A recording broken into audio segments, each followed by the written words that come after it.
আসসালামু আলাইকুম এভরিওয়ান, সবাইকে ওয়েলকাম করছি। আমি ওমর ফারুক, আপনার দেখছেন স্পোর্টস উইথ ওমর। খানিকক্ষণ আগে বিপিএল এ বাংলাদেশ প্রিমিয়ার লিগে দুর্বার রাজশাহী এবং সিলেট স্ট্রাইকার্স দুটা দল যখন ৪ পয়েন্ট নিয়ে অবস্থান করছে এবং দুটো দল দুর্বল, দুটো দলের মধ্যে খেলা অনুষ্ঠিত হয়েছে। সেই জায়গার মধ্যে দুর্বার রাজশাহী কিংবা দুর্বল রাজশাহী যেটাই আপনি বলেন না কেন, তারা খুব সুন্দরভাবে স্মুথলি একটা জয় তুলে নিয়েছে এবং সেই সাথে পয়েন্ট টেবিলে এই মুহূর্তে তারা ৪ নম্বর অবস্থানে উঠে এসেছে।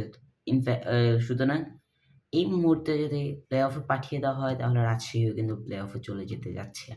৬ পয়েন্ট নিয়ে তারা ৪র্থ অবস্থানে, অন্যদিকে ৩ নম্বর অবস্থানে ফরচুন বরিশাল ৮ পয়েন্ট নিয়ে, যথাক্রমে ৮ পয়েন্ট নিয়ে চট্টগ্রাম চ্যালেঞ্জার্সও রয়েছে ২ নম্বরে।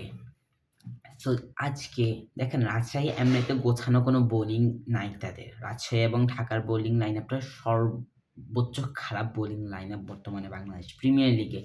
রাজশাহীর মূল দায়িত্বটা কিন্তু তাসকিন আহমেদকেই নিতে হয়। কিন্তু আজকে তাসকিনকে দায়িত্ব নিতে হয়নি। আজকে সানজামুল ইসলাম, তিনি একা ৩ টি উইকেট নিয়ে প্লেয়ার অফ দ্য ম্যাচ হয়েছে এবং ৩ টি উইকেট, সেই ৩ টি উইকেট না দুর্দান্ত মানের ৩ টি উইকেট, এবং সেক্ষেত্রে তাসকিন আহমেদের একটা উইকেট তিনি বেশি নিয়েছেন। তাসকিন ২ টা নিয়েছে আজকে এবং মৃত্যুঞ্জয় চৌধুরী আজকে ভালো করছেন। তিনিও ২ টা উইকেট নিছে। মৃত্যুঞ্জয় চৌধুরী অবশ্যই ভালো ক্রিকেটার, যদিও বাংলাদেশ ক্রিকেটে তিনি মাত্র ২ টো ম্যাচ চান্স পেয়েছে। টেস্টে একটা, টেস্টটা আমি যদি বাদও দিই, টি-20তে একটা পেয়েছে, আমার মনে হয়েছে আয়ারল্যান্ডের বিরুদ্ধে খুব সম্ভবত ১৪ রান দিয়েছে। তারপরে তাকে দল থেকে বাদ দেওয়া হয়েছে। তো মৃত্যুঞ্জয় চৌধুরী, তিনি আসলে চান্সটুকু পায় নাই খেলার মতো। তবে মৃত্যুঞ্জয় চৌধুরী আমি ব্যক্তিগতভাবে মনে করি যে ভালো বোলার। এবং সানজামুল ইসলাম সেক্ষেত্রে আরাফাত না জানি কি নাম, সেও ২ টা উইকেট পাইছে, আরেকজনও ২ টা উইকেট পায়। তো রাজশাহী আহামরি কোনো ব্যাটিং আজকে দেখি নাই কারো কাছ থেকে। রায়ন বল ভালো করছে। তো সবার মোটামুটি ছোট, ছোট ইনিংসের মধ্যে দিয়ে ভর করে তারা ১৮৫ রানের টার্গেট সিলেট স্ট্রাইকার্সের সামনে ছুড়ে দিয়েছে। জবাবে নেমে সিলেট স্ট্রাইকার্সের একমাত্র জাকের হাসান ছাড়া ন্যূনতম কেউ কোনো দায়িত্ব নিতে পারে না। আজকে পল স্টার্লিং থেকে অনেক বড় একটা আশা ছিল সিলেটবাসী, কিন্তু পল স্টার্লিং সেটা করতে পারে নাই। জাকের হাসান খুব সম্ভবত ৩৯ রান করছে। এরপরে জাকের আলী অনেকেও আজকে ভালো করতে পারে নাই। ৪ ছক্কার শুরু করছিল, এমন মুহূর্তে আউট হয়ে গেছে।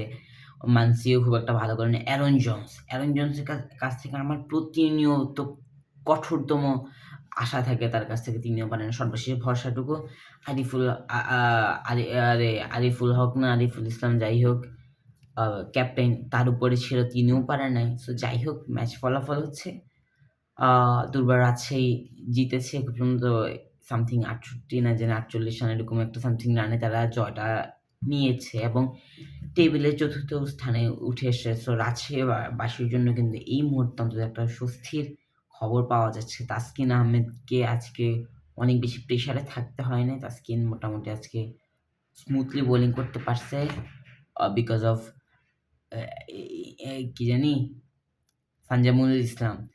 তো রাজশাহীবাসীর জন্য এটা একটা দুর্দান্ত সময় কাটছে এখন। আগামী ম্যাচের উপর তাদের অবশ্যই নিয়ত থাকবে, দেখবে তারা আগামী ম্যাচটা কী হয়। তবে ফরচুন বরিশাল কিন্তু এর মধ্যে পিছিয়ে দিয়েছে খানিকটা, তাদেরকে এগিয়ে যেতে হবে। সবাই ভালো থাকবেন, সুস্থ থাকবেন। পরবর্তী ম্যাচ শেষে আবার দেখা হবে আপনাদের সাথে। ততক্ষণ ভালো থাকবেন, সুস্থ থাকবেন। আসসালামু আলাইকুম ওয়া রাহমাতুল্লাহি ওয়া বারাকাতুহু।